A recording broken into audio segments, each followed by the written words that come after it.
Welcome to the Wealth Acceleration Podcast with your host, wealth coach Wade Reed. Hey, what's up, Money Masters? It's Wade Reed here for another episode of the Wealth Acceleration Podcast. And today is Christmas, so Merry Christmas. And again, I have with me my beautiful wife, Catherine. Hey, Merry Christmas, everybody. We are excited to share with you some of our thoughts related to wrapping up a year successfully and starting a new year successfully.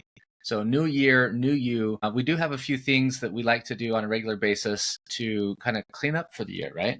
There's some patterns that we've developed in our household and some successes that we think will be helpful for you guys. So we're going to chat about that, and hopefully you'll gain a ton of insights and things you can apply in your own family dynamic that will help you accelerate results in the new year.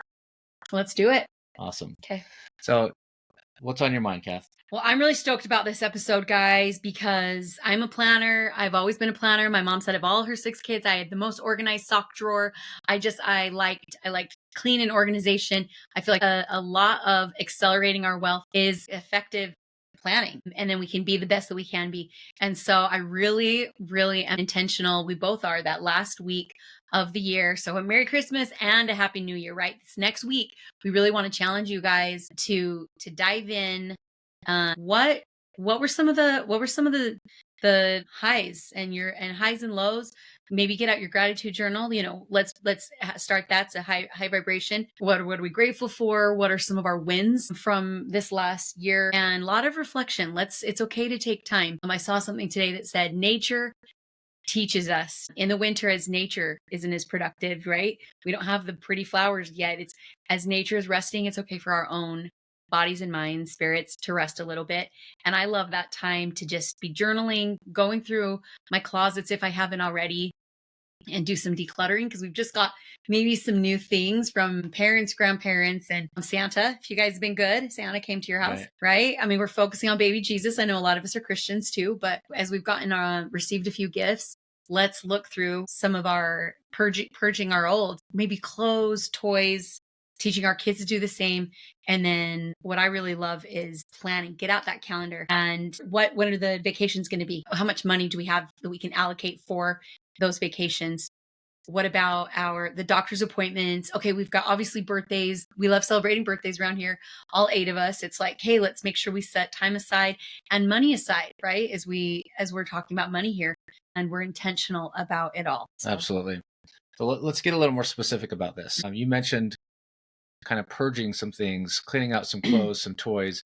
We all know we're naturally hoarders as human beings, right? We want stuff. We like to accumulate stuff. And oftentimes we forget about the step of releasing things from our life. We'll take on, so I'm going to actually move this into a kind of an emotional piece. Our bodies take on emotion. We take on the stresses of life. And oftentimes we're accumulating all of this negativity that sometimes we're not releasing effectively. And what I have found is I coach with people is they make a step in their lives to take on this project of getting their financial life in order. And as a natural byproduct of that, they're in a space of newness.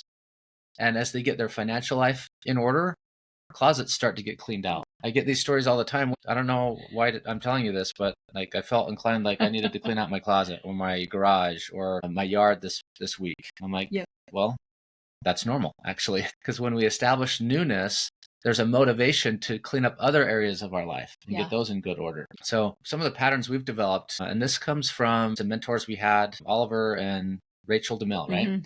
So they talked to us in one of their books and in some of their trainings about the 6-month purge. Can you talk to our audience about that? Yeah. So leadership education, we're a homeschool family, but anyone can have a leadership education. And in their second book that they wrote, Oliver and Rachel DeMille talk about the 6-month purge as well as the 6-month no. And those two go hand in hand.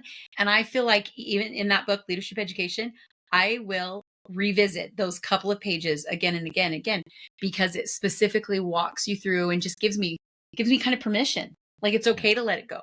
In fact, we need to let it go. Whether that's like the 6-month no is, wow, we have soccer, cross country, flag football, a play. We have too much on the schedule. Okay, kids, what is one activity that you're most excited about? And then what are the clothes that you are most likely wearing? So both items and things, as well as maybe commitments. And I think there's been this trend to people are being more intentional. is that for me, money is involved in all of this, because as we simplify what activities that we're involved in and we simplify our homes, I have found that as I declutter and I purge, we're going through our closets and it's clothes, it's toys, and maybe even some of the papers. All the kids have done their leaf rubbings with crayons, right? Anyway, we have all this artwork.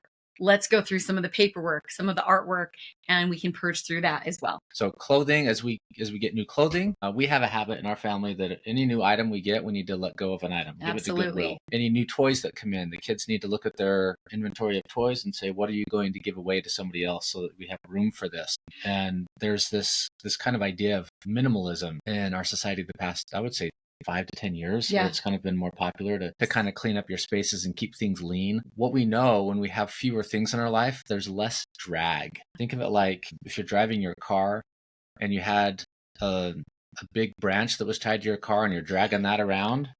What if you could just release that and all the drag, you can accelerate? Yeah. We want to get rid of things like that at the end of the year. Acknowledge the good things we have, get rid of some of the things that have not been serving us so that we can have space open up. This is what's called the law of the vacuum. When you open up space by freeing yourself of unnecessary items around your house, it will either be filled in with new items that are appropriate, or that space will open up to do other things. Think about the activities that you guys are doing with your kids. I know we have a lot going on at times. In a prior podcast, I mentioned about how busy we were, and we realized we were too busy. We said yes to so many things. We had to say no to other things that we would want to do. And because we'd already committed to those extracurricular activities, we were stuck, really. We didn't want to give those up because we'd already paid for them. The kids were enjoying them. Right. But we realized we had to give up some other things. Here's a principle. When you say yes to something, you automatically say no to something else. Right. We talk about that a lot. And we teach our kids that. I think that's important to teach our children, that in fact, sometimes I'll be like, we should do this activity, a play or soccer or whatever, some extracurricular. And then they pray about it. They think about it and they're like, you know what? Maybe next year or maybe next semester. And the kids will be the one to tell me, let's wait to do soccer. I want to just have a more simple Saturday. So as I'm thinking about this, the circumstances of our lives are largely a function of our own choices. And we often blame other people, other circumstances for what's going on, but really it's us. It's what we've chosen to do with our lives in relation to the circumstances surrounding us that cause us to be in the situation that we have. So that's one of the things we invite you guys to do and to think about is, how am I involved in what's going on in my life? How is it my responsibility what has been occurring that I don't like? And also, of course, the things that you do like about your life. And if there's things that you don't like, let's purge those. Let's find a way to get that out. It doesn't always have to happen instantly. It might take weeks, possibly months, given whatever the circumstance is.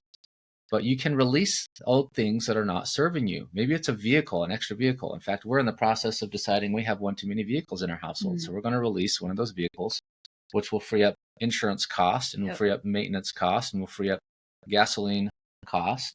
And room in our driveway like that. Yeah, we all feel good about it. Yeah. So we're going to say no to that so we can say yes to something else. Having more cash flow in our life, we can decide to store that in our bank account for a while, and we may decide to redeploy that somewhere. Yeah, invest that somewhere, but we'll have control over it. We'll have the options. Yes, jinx. Bingo. Yeah, we got it.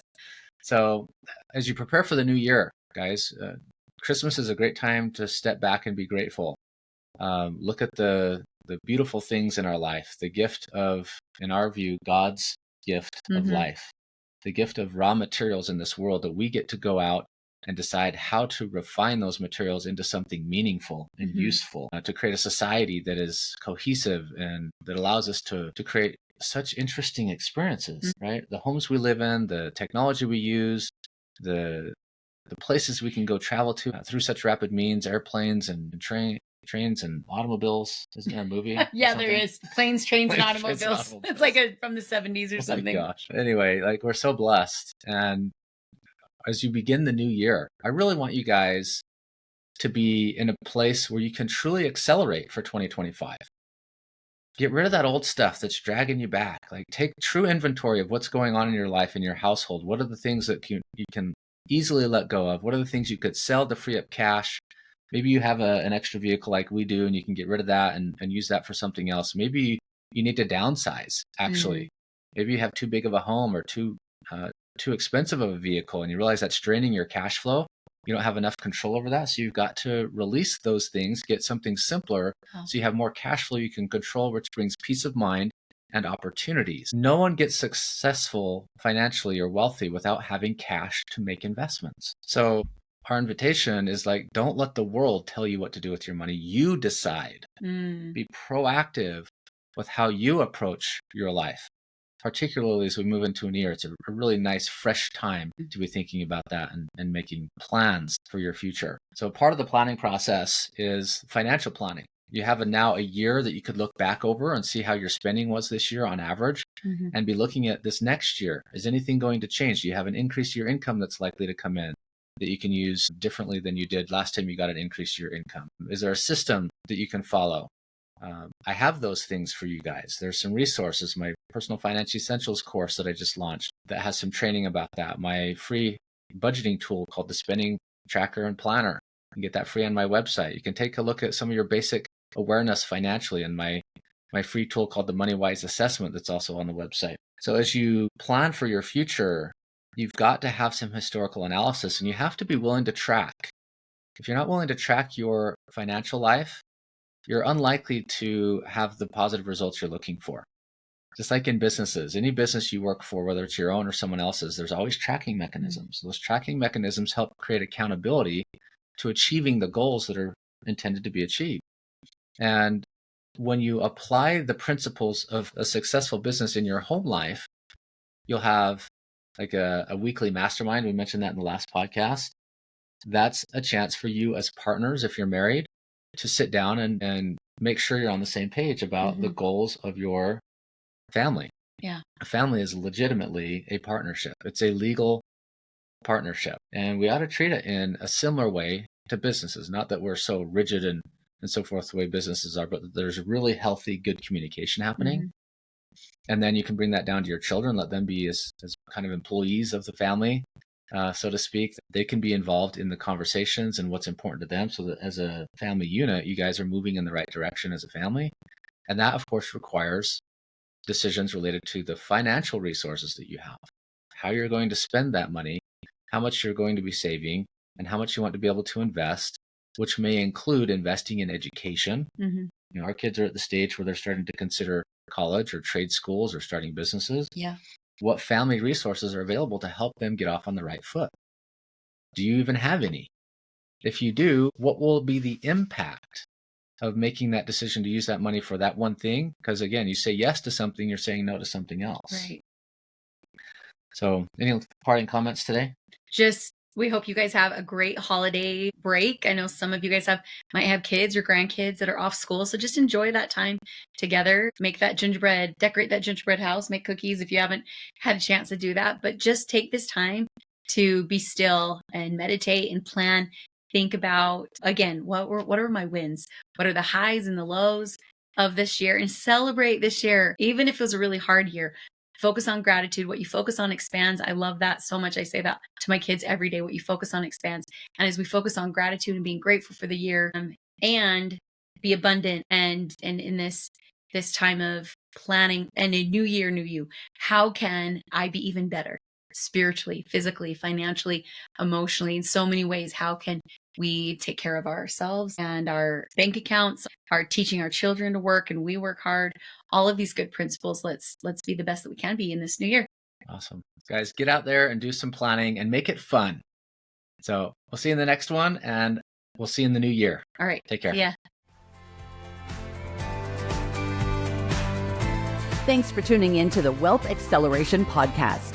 We hope the insights from today's episode help you streamline your finances and grow your wealth stress-free.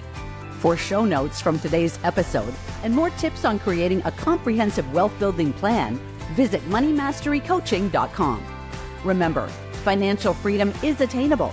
Until next time, keep accelerating towards your goals. See you on the next episode.